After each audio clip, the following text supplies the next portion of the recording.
Guys, Aaron Cybertron Zang here, and today I'm back with another episode of Road to Rank, where I climb the online VGC 15 ladder and provide live commentary as I go. As some of you guys may know who follow me on social media, I did attend the NorCal Regional Championships this past weekend and finished in the top 8 out of around 205 players or so. I'm a little bit disappointed by that finish since I felt like I had a pretty good chance in Top Gun. I felt really confident with my team, but I played pretty poorly in my top 8 matchup, and unfortunately I was eliminated there. But that plus my previous finishes should put me around in the top 15 in the country in terms of championship points, so that's pretty exciting in terms of qualifying for Worlds this year. Probably be hitting up 2 or 3 more regionals and the local premier challenges before US Nationals this year. So yeah, pretty hyped for that. Anyway, I also did play a lot of games actually just to practice for regionals. Played around 30 games or so in the span of 2 nights, and I was actually able to go on a really good run. I think 27-3. Ended up getting first place on the online ladder, so you'll see here my rating is pretty high, just under the 1900s actually right now. So didn't record those games mainly because I was just trying to focus as hard as possible on understanding my team in terms of practice. But, you know, we'll close out the next few days using Mark's team, and then we'll switch to a brand new team the following week. So, going to find a 1867 rated opponent from Japan, so a win here would put us over the 1900s. And as always, if you guys enjoy Road to Rank, please show your support by leaving a like on the video. I'd really appreciate it. Anyway, to kick this first game off, it's going to be a really interesting matchup. My opponent's first of all rocking the Porygon 2, which I actually brought to the Arizona Regional Championships, and it's seen a lot of popularity. Andrew Burley finished second at the Indiana Regional Championships with it, and a bunch of other players have been using it after, you know, Worlds and at Worlds. So, first of all, I can immediately tell Machamp is fantastic in this matchup because it can one-hit KO Kangaskhan, Heatran, and Charizard, and it can knock off the Eviolite off the Porygon, so that's pretty huge here. Figuring out what to lead with, however, always most important, and my opponent, of course, has 2 Mega Evolutions to choose from, but presumably you're going to guess Kangaskhan's going to be the one coming in here. Charizard doesn't make too much sense against my team composition. So with that, I actually kind of just like Cresselia Landorus as a lead here. My opponent doesn't have any way to really stop the Intimidate, and I immediately put on pressure against really everything. I definitely want Machamp in the back of this game. And for the last one, between Charizard and Heatran, the reason why I want Heatran here is because it hits my opponent's Heatran a little bit harder, whereas Charizard really can't. But I guess I already have Machamp and Landorus to deal with it. So do I want Charizard or do I want Heatran? You know what? I'm going to go with Charizard here. Yeah, I like that. I'm going to lock in and see how this goes. Should be an interesting matchup, though. I'm especially curious what my opponent decides to lead with, and of course Porygon 2 could most likely have Trick Room. My opponent's team does look pretty Trick Roomy with the Amoonguss and the Conkeldurr there, not to mention Heatran being relatively slow as well. So we're going to see the Kangaskhan and the Porygon 2 come out from my opponent against my Landorus and my Cresselia. I'm okay with this. I get the Intimidate off against Kangaskhan, and Cresselia just sits here pretty bulky. And I can Toxic right away, but Porygon 2 is a Pokemon that also carries Toxic a lot of the time. I ran it on my Porygon 2. And looks like this Porygon 2 is actually download, so it's going to get an attack increase there, which I'm more than happy with. The special attack increase is always super scary. So I go switch out into Machamp right away. Let's see who I care more about knocking out here. So I could Trick Room, but I don't know how slow my opponent's Kangaskhan is, which is kind of tricky. I could also go for a Toxic onto, or a knockoff. So a lot of options here, or just go for the Earthquake. We could also just see a fake out Ice Beam onto Landorus. So you know what? I'm actually just going to set up Trick Room and withdraw Landorus out here into Machamp. Just because I think Landorus is super important for beating Heatran in the back as well. And I think it's somewhat likely my opponent tries to Ice Beam it and maybe double target it here. And even if Kangaskhan Mega Evolves and fake outs Cresselia, then you know the next turn he won't be able to knock out Machamp because of the Intimidate. And I can reshuffle the Intimidate from the Landorus in the back. So let's see what Kangaskhan goes for. Actually going straight for the return there onto Machamp. Nice play. And because it's not double edge, not going to have any recoil damage. So I guess we just... I'm assuming the Ice Beam's going to come out from the Porygon here. Let's see. Or the Tri-Attack. Okay. So doubling up onto Machamp. Basically my opponent trying to knock out my Landorus as quickly as possible. But I get Trick Room up. However, Porygon might be slower. So you might just be able to get another Tri-Attack off, which would be really bad. I'm going to go for the Toxic. Actually, I'll just double up on Porygon 2 here. I think Kangaskhan's going to switch out. Actually, he goes for the Protect, which I'm fine with. Let's see. Oh, but I'm faster. Perfect. So Machamp gets the Dynamic Punch off. Maybe Porygon trying to reverse Trick Room here? And even with the EV Light, does so much damage there. Porygon now confused. So it looks like it's not trying to reverse the Trick Room. And it hits itself Confusion. That's huge here for me. Cresselia Toxic connects with the Porygon as well. So that's amazing for me here. And this game just looked a lot better after, you know, first turn it looked like it could be kind of bad. But now with the Toxic, Porygon should faint the next turn. So the question is, you know, Kangaskhan here is probably going to want to switch out. So what do you switch out into? Or do I predict it to stay in and just Dynamic Punch it? And, because, you know, good play. I could actually skill swap Kangaskhan, regardless of who comes in. The thing is, if Machamp targets down Kangaskhan and I don't get the knockout, well, if Kangaskhan switches out, then Porygon, if it doesn't hit itself in Confusion, can just knock out Machamp. Which is probably what I'm most scared of. But I guess nothing on my opponent's team can take a Dynamic Punch and an Ice Beam. So I'll just go for it. Oh, he went for the double and he gets it. Are you serious? That's frustrating. Just because the chance of that is only 1/3. Let's see if Porygon hits itself in Confusion. Alright, at least it hits itself in Confusion, so it makes up for that.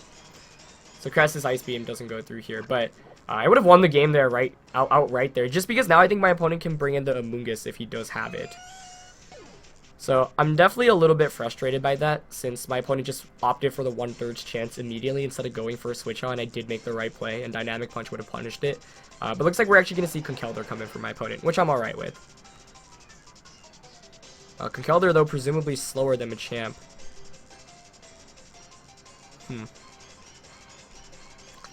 So I could switch back out onto Landorus. I'm gonna go Toxic here. Actually, I kind of want to just switch out into Landorus here, but my opponent might predict that an Ice Punch, which is what I'm most scared of right now.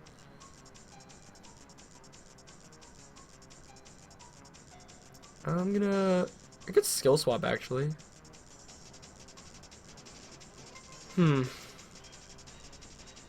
Yeah, actually, I could skill swap to take away Kangaskhan's Parental Bond. And go for the Dynamic Punch here in case he doesn't target down Machamp. But Kangaskhan's going to switch out. So yeah, I'm a little bit frustrated I didn't get that. His last Pokemon's going to be Heatran. So Landorus is definitely a good Pokemon to have in the back here. He actually does go for the Ice Punch prediction here onto Machamp. Is that enough to knock me out? It is. Okay. So I could have... And I actually gift the Heatran to Levitate now. But I do have Flash Fire, so that's kind of interesting. And that's actually kind of cool here, just because of the fact that now my Cresselia, or my Charizard, can Heat Wave the Heatran. But let's see. Yeah, I'll bring in Charizard here. I don't know what item he has either. Oh, I'm so frustrated still about that double protect. And I could have switched Cress out into Landorus there and survived the Ice Punch. So, two relatively rough turns for me there. I don't know if he has Rock Slide on Conkeldurr. That's what I'm fearing the most. I don't think he will, though. But do I take that risk? I can also withdraw Cress into Landorus, but my opponent might predict that. I guess I'll Ice Beam Conk here. Mega Evolve and Flamethrower, or who do I Flamethrower here? Conk's actually definitely the bigger threat. I'm gonna double up on Conk here. Oh, he withdraws Heatran. Okay, I'm okay with that. Unless Conkeldurr goes for the Rock Slide. So Landorus comes back in. I do have the ability to Shuffle and Intimidate with Landorus, of course, but doing so would have to make sure I don't switch out into Rock Slide. Or, excuse me, an Ice Punch from Conkeldurr. Okay, so Charizard sets up the Sun. Let's see what my opponent goes for. Oh, he goes for the knockoff. Perfect. So I don't mind losing my item here with Crest since it's just Mentor. I'm going to get the Ice Beam off. Ice Beam not going to do too much damage, but any damage against Conkeldurr is always helpful. And more importantly, Charizard gets the Flamethrower off. Gets a burn there, actually, but I don't know if he's Guts or not, which is kind of tricky. But Trick Room does expire here, okay, which is good for me. So with that, okay, I think we do have to play this correctly still. I'm going to skill swap Kangaskhan's ability here and protect with my Charizard. Because what this is going to allow me to do is, first of all, get rid of Parental Bond, meaning Flamethrower or Return won't knock out Charizard. And then Kelder Burned here means it should go down soon too. I do want to switch out into Landorus since that puts on 10 times more offensive pressure, but I can't walk into an Ice Punch. But my opponent's going to be smart here, going to return the Cresselia. Actually misses out on the knockout here. I'm hoping for the double target onto Crest. That would be great. I do get the skill swap, getting rid of Parental Bond away from Kangaskhan. Hopefully Conk doubles up into the Crest here. That'd be great. Yep. So I could have went for the Flamethrower there, but you know what? I'll take that. I wanted my Cresselia to go down because right now Landorus is the more important Pokemon that I need to have out. But Conkeldurr does hang on with a little bit. So that means my opponent can switch back out. But he has no answer to Earthquake right now.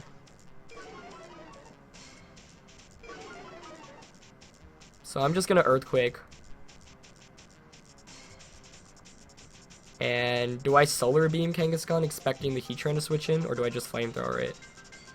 I think you have to switch Kangaskhan out here. I should have attacked with Charizard there, or switched out into Landorus. Well, let's see. Oh, he does stay in, though. Interesting. I don't agree with that decision at all. Because now your Kangaskhan's intimidated. Oh, that Solar Beam does so much damage, too. Oh, my goodness. Your Kangaskhan's gonna get an attack off. Also, Kangaskhan's the slowest Pokemon out of us three, which I was not expecting. Maybe he has an Ice Punch, but that's not gonna knock me out. No, he just goes for the return, but without Parental Bond, not gonna be able to do nearly enough damage. So Heatran comes in. And this is still gonna be really scary. I'm just gonna go for the Earthquake here. Kangaskhan probably gonna Sucker Punch or Protect, and Heatran's probably gonna Heat Wave. And I just have the Solar Beam here. I can't Flamethrower or Heat Wave. Actually, my opponent just forfeits. So maybe Heatran didn't have Shuka Berry. But hey, we take that win there. I really think if my opponent switched Kangaskhan out into Heatran, you would have given himself a much better chance. But I guess knowing that Charizard and Landorus were faster than the Kangaskhan was pretty huge there too. Obviously, that Kangaskhan was built for a Trick Room team, which explains the Porygon 2 and the Amoonguss and whatnot. But kind of surprised there. Because, you know, at -1 and without the Parental Bond, you're not giving yourself a chance to win at all. Whereas, at least if you come back in, Kangaskhan's bulky enough to take the hits, and you don't know if I know that, you know, how fast you are. So, a little bit surprising there, but that puts us over the 1900s, which is pretty cool. Obviously, I didn't show much of the climb between 1700s and 1800s because I was testing for regionals. But pretty cool to be in the 1900s now, and we'll see if we can keep it up in the next few days. I'm probably going to be using Mark's team for the 3 or 4 more episodes and then switching to a new team. I was actually approached by Jeremy Rodriguez, who is the winner of the Indiana Regional Championships, and he had a really, really cool team that I think would be very fun to feature, running a bunch of very unorthodox Pokemon and sets. So I'm probably going to be using that next on Road to Rank, but let's just see if we can maintain ourselves in the 1900s now. That was definitely a super exciting first game there. And the Machamp there basically was the MVP, getting the so much damage off against Porygon 2. And, you know, Porygon 2 is a really good Pokemon, and it's seen more usage recently at Regionals for a reason. With Ice Beam, you can threaten so much of the format. It's so bulky if you can't get rid of that Eviolite. We're going to find our second opponent for the day with a 1652 rating. This time, my opponent's rocking a team of Salamence, Breloom. A lot of the Breloom and the Blaziken immediately jump out to me because they're both so frail. But yeah, Salamence, Breloom, Aegislash, Breloom, Blaziken, Thundurus, and Milotic. So Mega Evolution going to be Salamence on my opponent's team. Breloom here, potentially the scariest thing. Landorus here stops me from just leading with, Milotic here on my opponent's team just stops me from leading with Landorus. This is actually a really threatening team, I would say. And I'm not fond of this matchup one bit. So let's see what I can lead with. I like Crestovion, honestly. Definitely want Charizard for the Aegislash, the Breloom, the Milotic, even Thundurus, if I can set up Trick Room. For the last one, this is actually kind of a tough call. Machamp's really good, but Landorus is also really good. And I think I'm going to go with Landorus because being able to shuffle and intimidate if my opponent doesn't lead Milotic is very important. And another way I can potentially stop Milotic's competitive boosts is just by skill swapping. So, going to keep Heatran on the bench. I mean, Heatran's kind of nice, but it can just get super powered by the Blaziken, and Earth Power might not even be able to pick up the knockout. I don't exactly know the damage calc there, and I actually don't know how much special attack Mark invested in his Heatran. But Charizard, I think, is a better fire type to bring in this matchup, and there's no reason to really bring both, especially when my opponent has Salamence and Thundurus. And actually, my opponent just leads with the Salamence and Thundurus, so I'm actually very okay with this. Salamence getting the Intimidate off, but that's totally fine with me. This first turn, I can honestly just go for the Trick Room and the Protect play. And that's exactly what I'm going to do.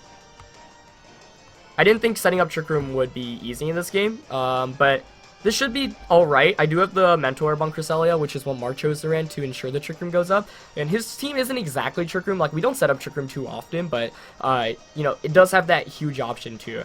A lot of the times, I like just, you know, hounding my opponent with offense. Salamence stays in here. I did consider the switch out into Landers to get the Intimidate. With the Assault Vest, you know, does pretty well against Thundurus, but don't want to walk into a double edge immediately on the Sylveon slot. So I'm just going to Protect here, because now I can threaten with Hyper Voice the following turn, as long as we don't see Thunder Wave or Swagger. And Double Edge does goes into a Sylveon. Thundurus does Thunderbolt into Sylveon. That is perfect. Cresselia sets up Trick Room. And that's as ideal as a turn 1 as you can get. So that's fantastic for me here. And my opponent is quite weak to Hyper Voice bar Aegislash. So I'm just going to Hyper Voice here. And just Ice Beam Thundurus, I guess. Yeah. Salamence is going to switch out. I mean, you kind of have to there. And it is going to be Aegislash coming in. But once Thundurus goes down, Charizard can deal with Aegislash. And we actually do see the Swagger coming out here from the Thundurus. So it's going to be a little bit frustrating to deal with that. Let's see if I can get an attack off here with Sylveon. Does it get the Hyper Voice off? It hits itself in confusion. I will, however, get the Ice Beam off, but I might have to skill swap Thundurus, his Prankster, because the Swagger spam is going to be really irritating to deal with.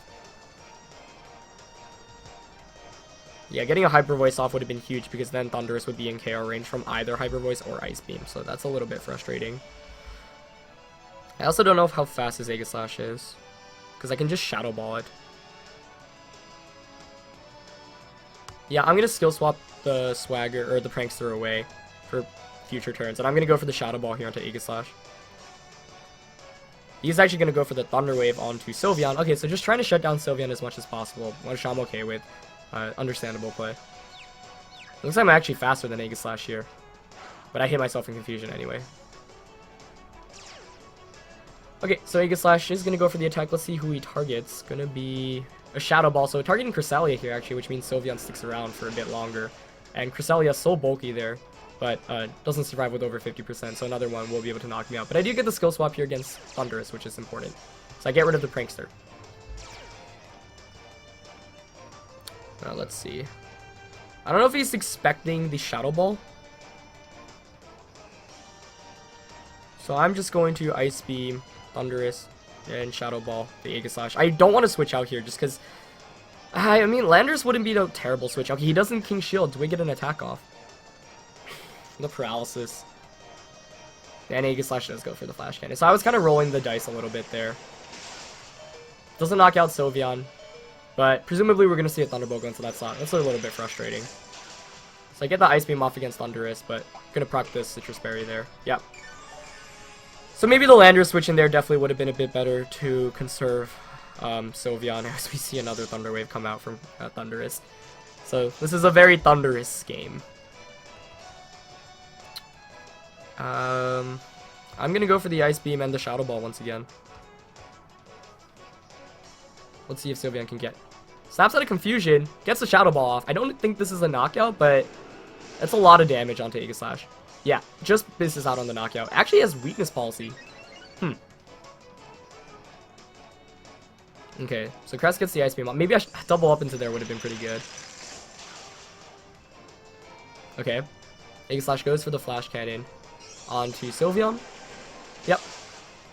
The Shadow Ball there actually would have been better to cover any switch outs, since nothing else on my team resists Shadow Ball. And we do see the Taunt finally coming out from Thundurus onto Cresselia. But I do have the Mentor Orb.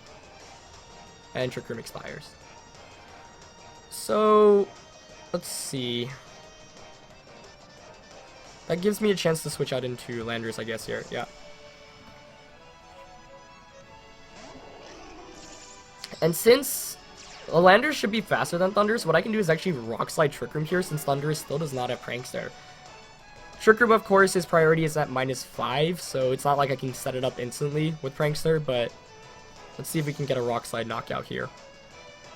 Aegislash could have Wide Guard, though. So let's see. Ooh, this is intense. Definitely intense.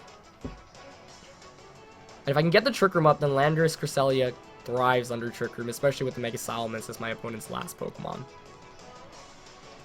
So the Mental Orb here could potentially save me. It depends on what my opponent really goes for here, though. And I am playing a little bit risky by Rock Sliding into Aegislash when it could potentially have Wide Guard, but I don't want to knock off. Oh, he just goes for Swagger. Onto Crest, but he doesn't protect with the Aegislash, so Rock Slide here should be able to pick up the double knockout if it doesn't miss, and I could potentially set up Trick Room. So Rock Slide connects with both Pokemon. That's absolutely huge. That's going to pick up the knockout. Do we get the Trick Room up, though? Really need this Trick Room to be set up right now. Let's see. As the double feint comes out. Crest.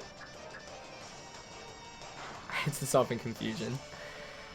Okay, so we're up 3-2 right now, but my opponent does have this Mega Mence in the back. And I don't know what the last Pokemon is, but if I can knock out Mega Mence, then Charizard could potentially win me the game. But it is Blaziken. Okay.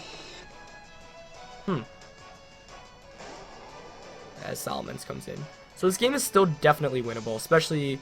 But I presume we're just going to see a Double Edge onto Landorus. Maybe a Double Edge and Crest and a Hidden Power Ice. So the question here is, what does Landorus do? Do I want to Ice Beam here or Trick Room? Yeah, Trick Room's the better option here. If I can get an attack off. And the question now here is, do I Rock Slide or do I Earthquake?